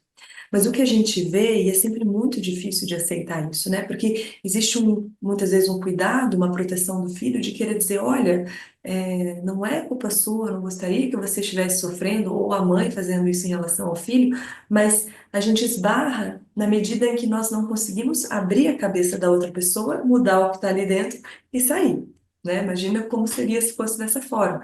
Então, muitas vezes, o que as pessoas precisam é de tempo, né? O caso da mãe que você falou, que descobriu a doença do filho agora, acho que com 4, 5 meses, né? Essa mãe precisa de tempo também, né? O tempo, ele é um aliado importante para que esse processo que ela está vivendo, que como você bem colocou, Verônica, já é um turbilhão da maternidade, da gestação, do puerpério, daí descobre a fibrose cística. O excesso de autocobrança, ele também não é muito benéfico nessas situações, né? Querer que essa mãe ou esperar que as coisas se resolvam, estejam muito bem, aceitas em um período tão curto de tempo, geralmente produz mais sofrimento. Então, nisso que a gente vem batendo tanto na tecla do limite, do descobrir que nós não somos super-heroínas, também é bom. Às vezes a gente precisa de tempo. Tempo para que a mãe que cobra em excesso, ou se cobra em excesso, possa entender que às vezes o filho ou a filha pode ter uma autonomia desenvolvida, pode ter planos, pode ter objetivos de vida que são construídos, que vai viver a vida como achar melhor, né? Mesmo com a doença, ou caminhando junto da doença, né? Para que essa mãe entenda, mas por que que eu preciso dessa culpa aqui nesse momento? Como um espaço de reflexão. Então, a minha fala aqui é muito menos no sentido de dar uma resposta exata para essas pessoas, porque eu acho que eu nem seria capaz nesse momento, mas de reflexão. Até que ponto a gente precisa ter tudo isso tão bem argumentado em um espaço tão curto de tempo, né? Porque muitas vezes esses pais também sofrem, né? Ainda que muitas vezes o filho pode não estar sofrendo como ele imagina. Então a gente produz uma relação em que na confiança você também pode atender esses pais, ainda que não necessariamente um psicólogo, mas ele pode verificar junto com a equipe também o quanto esse filho tem de vida que está ali vivendo a vida dele, né? É, muitas coisas. Querida doutora Catarine, por favor, você também, quero te ouvir. Eu penso que é justamente isso, é um processo. É um processo e muitas vezes esse processo é extremamente doloroso. E como a Fernanda traz, eu penso que talvez a mãe, né, o cuidador em si, a gente pensa numa equipe que é múltipla. Talvez a abertura dele seja com, não necessariamente a figura do psicólogo, ele pode ter uma conversa que seja acolhedora, claro, não com as habilidades de um psicólogo, mas que pode gerar algum conforto. Então, identificar quem são as pessoas que geram nesse cuidador esse processo de vínculo, né? Porque talvez não é o profissional diretamente, a figura em si. Identificar nessa mãe, e isso é uma coisa muito interessante, por experiência própria, né? Meu pai teve uma condição crônica, e eu ficava sempre cobrando muito da minha mãe, você precisa ter uma questão social, você precisa ir para psicóloga, e ela falava assim, não, a minha psicóloga é pintar.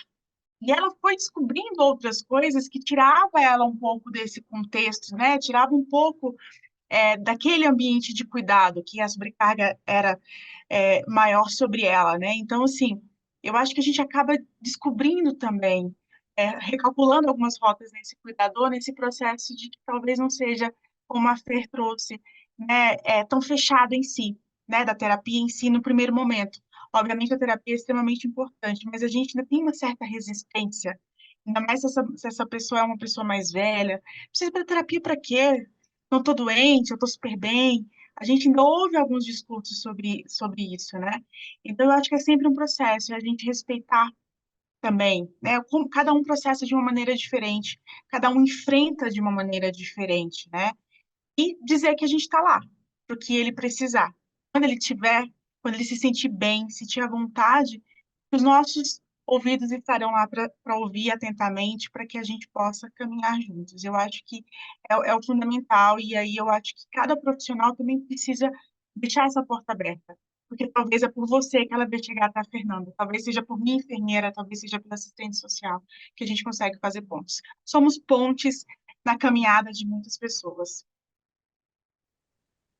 Ai, ai, quanta coisa incrível que a gente está falando aqui. Eu acho que, enfim, daria para a gente passar muito, muito tempo. Nosso tempo está acabando, tô triste com isso já. Mas uma outra coisa que eu estou lendo aqui, que tem muito a ver com tudo isso que vocês estão dizendo, inclusive sobre essas emoções que a gente trouxe aqui para essa última reflexão, de medo, de angústia, de culpa. Eu até anotei uma frase que eu lembrei, tem uma escritora que eu amo muito, que chama Rafaela Carvalho. Ela tem, assim, publicações incríveis, principalmente para maternidade, primeira infância. É uma autora que eu gosto muito de estudar. E ela fala o seguinte, que a comparação é o ladrão da felicidade, né? E essa frase, ela, assim, ela tem um poder, uma potência nessa frase, porque à medida que você fica só se comparando com o outro, nossa, mas o outro ganha tanto e eu não ganho nada. Você está investindo uma energia que você poderia estar investindo em cuidar de você, em correr atrás do seu sonho para ficar falando do outro, né? Eu sei que é muito fácil na hora que a gente está falando falar, mas na prática, a comparação é o ladrão da felicidade. Porque à medida que você não está olhando para o seu jardim e está olhando para o jardim do outro, você também poderia estar destinando a tua energia para cuidar do seu próprio jardim, reconhecendo que aquele é o seu jardim, reconhecendo que este é o seu contexto, que é isso que você tem hoje disponível à mão. E aí a Kelly faz o seguinte comentário: Google me assustou muito com a doença, mas agora estou mais tranquila. Inclusive, ela cita aqui com os novos moduladores, no sentido de novas opções terapêuticas. Mas pegando essa primeira parte que ela fala que o Google me assustou muito com a doença, a gente também tem essa comparação olhando para a informação que a gente recebe lá para o começo do que a doutora Catarine falou, de que informação que a gente está buscando, né? Onde que a gente está buscando essa informação? Onde é que a gente está coletando essa informação? E será que ela vai me ajudar ou vai muito mais me atrapalhar, né? Então, quando a gente olha para a informação e busca esse dado, que seja em fontes confiáveis, que seja criando esse vínculo com pessoas que a gente de fato confia e sabe que são pessoas que vão ter como nos ajudar, como nos agregar. Que seja, por exemplo, quando a gente olha para o Google, porque é óbvio que todo mundo vai lá para o Dr. Google buscar informações, mas que seja em sites de referência, com pessoas de referência, e mesmo no contexto da fibrose cística, a gente tem. Não sei se eu posso fazer jabá essa hora, mas enfim, acessem o site do Instituto Unidos pela Vida, a gente tem muita informação de muita qualidade, com muito cuidado. E, de novo, né, quando a gente se compara, e aí pegando essa questão da maternidade, da primeira infância, da saúde, das complexidades que a gente vive em sendo uma pessoa com doença crônica, essa frustração, como a Fer falou, ela vai existir. Mas, ao mesmo tempo, quanto a gente também precisa olhar para isso com cuidado, com carinho, com respeito e pedir ajuda. Bom, deixa eu dar mais uma olhadinha aqui. Obrigada por responder minhas perguntas, doutoras. Obrigada, Verônica. Deixa eu ver se tem mais aqui algum comentário aqui. Kelly fala uma coisa bem legal. Minha filha de 10 meses tem fibrose cística. Confesso que eu sofri muito com o diagnóstico. Presto os cuidados dela. Confesso que é bem difícil, mas a gente dá conta. Olha quanta coisa tem aqui, né? Ela se coloca na situação, reconhece a dificuldade, mas já tem os seus sinais de resiliência ali, bora, como diz o ditado, né? Levanta, sacode a poeira e dá a volta por cima. E na fibrose cística a gente fala que a fibrose cística é parte do que somos, mas não o limite do que a gente pode ser. E nessa linha, queria então passar já para a doutora Catarina, voltando o microfone para você, fazer suas considerações finais, e já vou contar a última frase que acabou de pular aqui para mim. Valoriza a pequena vitória e reduz a comparação, está deixando tudo mais leve. Querida, queria que você fizesse então as suas considerações finais com essa frase linda que chegou da Mari aqui agora, e depois passo para a Fer. É difícil fechar depois dessa frase da Mari, né? Pois é. Eu acho Obrigada, que Mari. obrigada, Mari, por fechar brilhantemente o nosso bate-papo. Eu acho que eu quero fazer só um comentário, Verônica, no que você falou, né, sobre as informações. Peçam para os seus profissionais de saúde fontes confiáveis, aonde eu posso acessar informações que sejam confiáveis, porque lembre-se, você também é uma fonte para outra mãe, ou para outra pessoa que vive uma condição parecida com a sua. Eu faço sempre uma analogia que a gente sempre tem aquelas pessoas que são uma joaninha amarela e meio tantas as joaninhas vermelhas. Uma pessoa que tem uma experiência positiva, mire-se sempre nessas pessoas. Se for para fazer uma comparação, que a gente faça uma comparação positiva, porque elas existem. Existem muitas joaninhas amarelas que se destacam dentre tantas outras experiências negativas que a gente acaba lendo na internet, que a gente acaba recebendo nos grupos de WhatsApp. Que a gente, se for a pregar, se apegue nas experiências boas, nos bons conselhos, nas boas informações. E sempre peça aos seus profissionais de saúde aonde. Eu acho que a Verônica trouxe. As associações são excelentes locais para que a gente tenha essas informações que estejam corretas e numa linguagem acessível, porque nada melhor do que compartilhar experiências. Vocês são os especialistas, quem está nas associações são os especialistas de coisas que deram certo, de caminhos que talvez possam encurtar o que vocês estão começando a percorrer agora. Então, muito obrigada pela oportunidade, adorei estar aqui com vocês conversando, fico à disposição e estou apaixonando nesse universo da fibrose cística que eu entrei tão pouco tempo para falar sobre um assunto que eu acho que tem tudo a ver, que é o processo de comunicação. Muitíssimo obrigada. Obrigada a você, querida, que tenha sido a primeira de muitas interações com você. Bem-vinda a esse universo da fibrose cística. A gente conta bastante com você.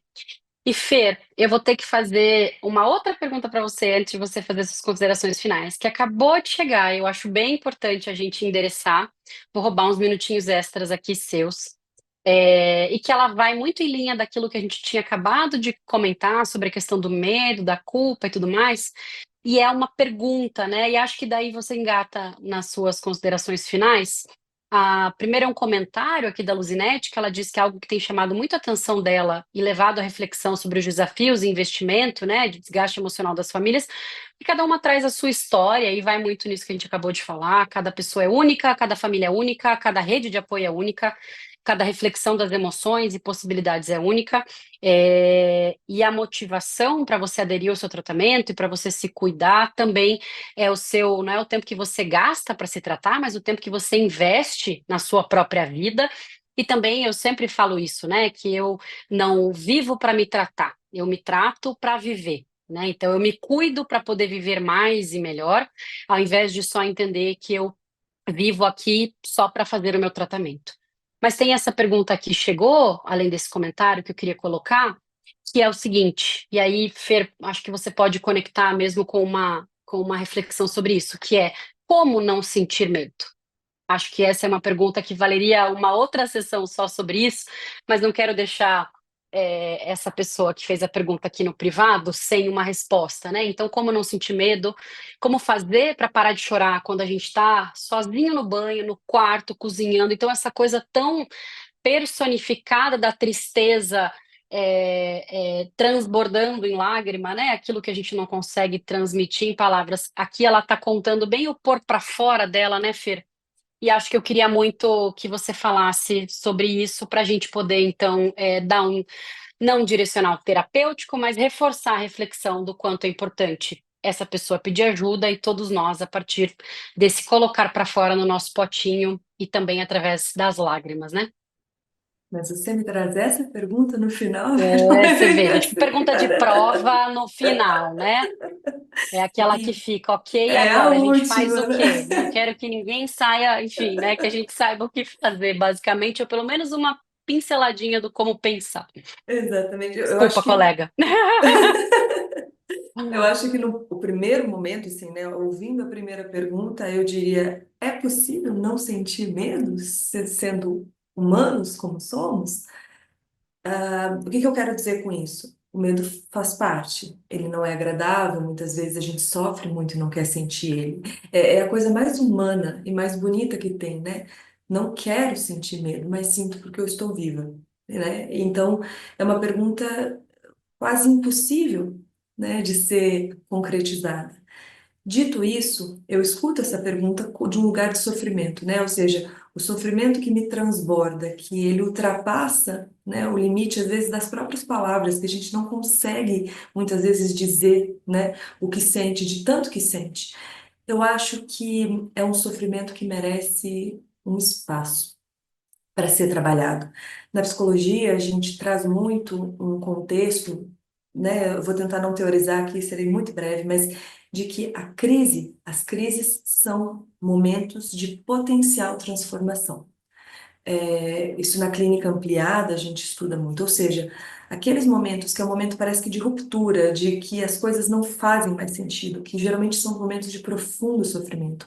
Eles também carregam em si, quando bem trabalhados, quando com um acompanhamento, com rede de apoio, uma possibilidade de transformação.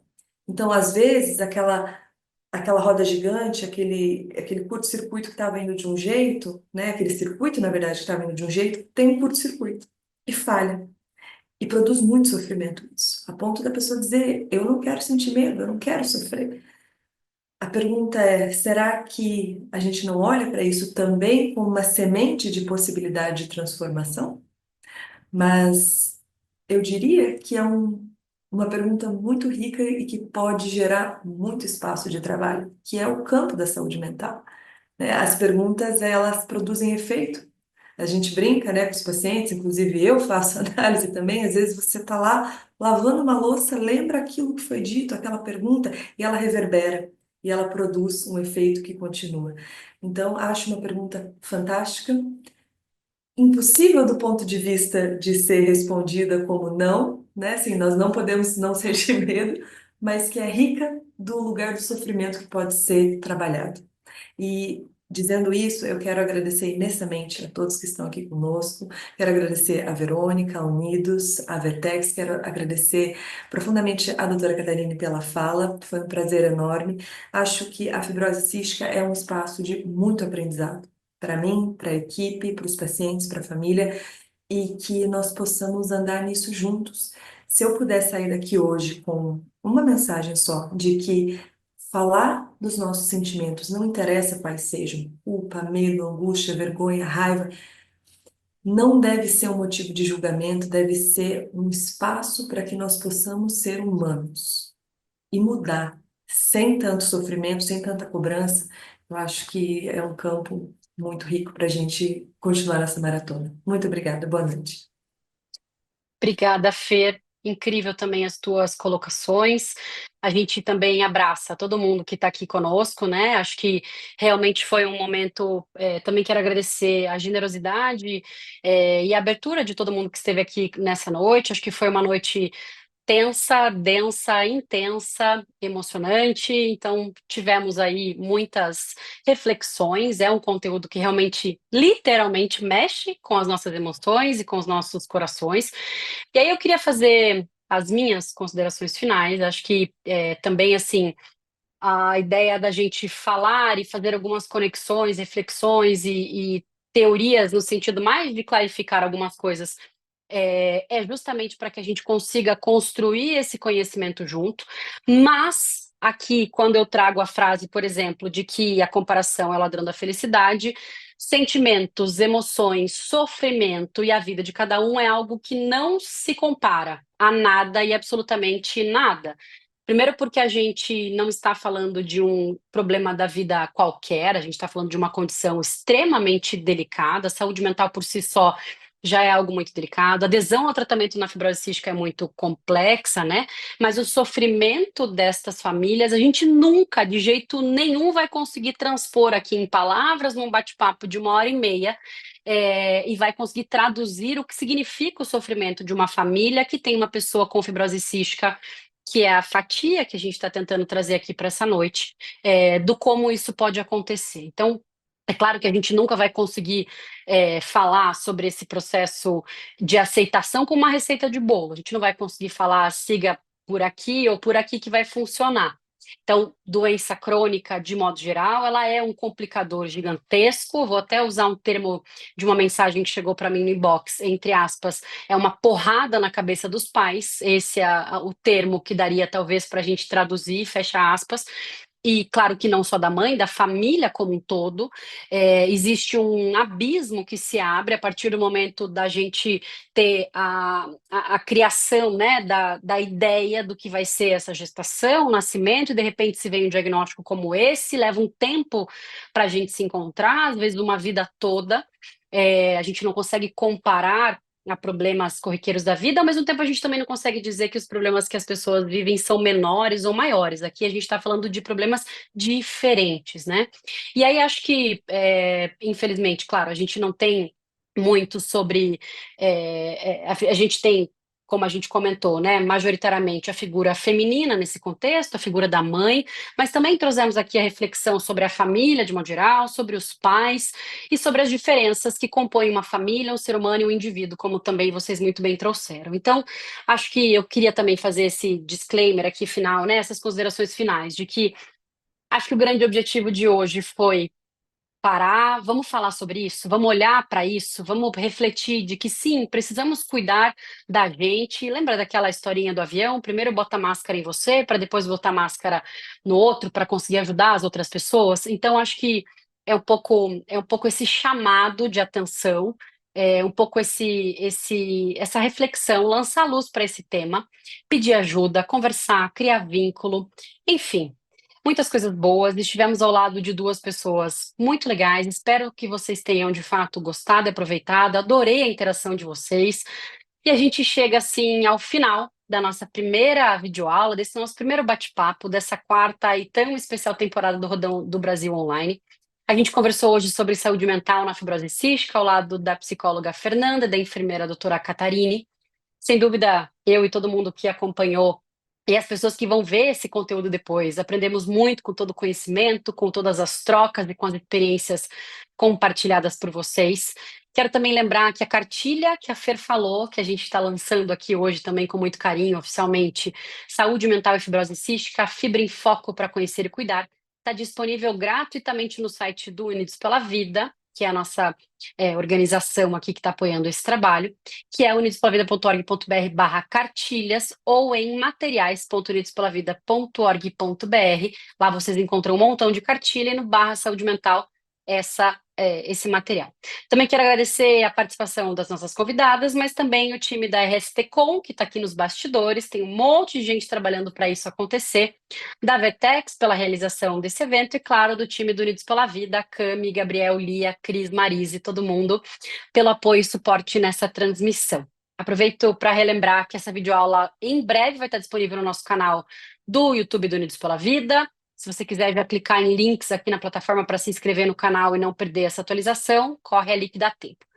Bom, nosso próximo encontro está marcado, segunda-feira que vem, dia 25, às 19 horas, nesse mesmo bate-local, nesse mesmo link, a gente vai mandando durante a semana para vocês lembrarem. A gente vai estar com a parceira da doutora Fernanda, que é a doutora Carolina Severo, pneumo, minha médica, inclusive, também.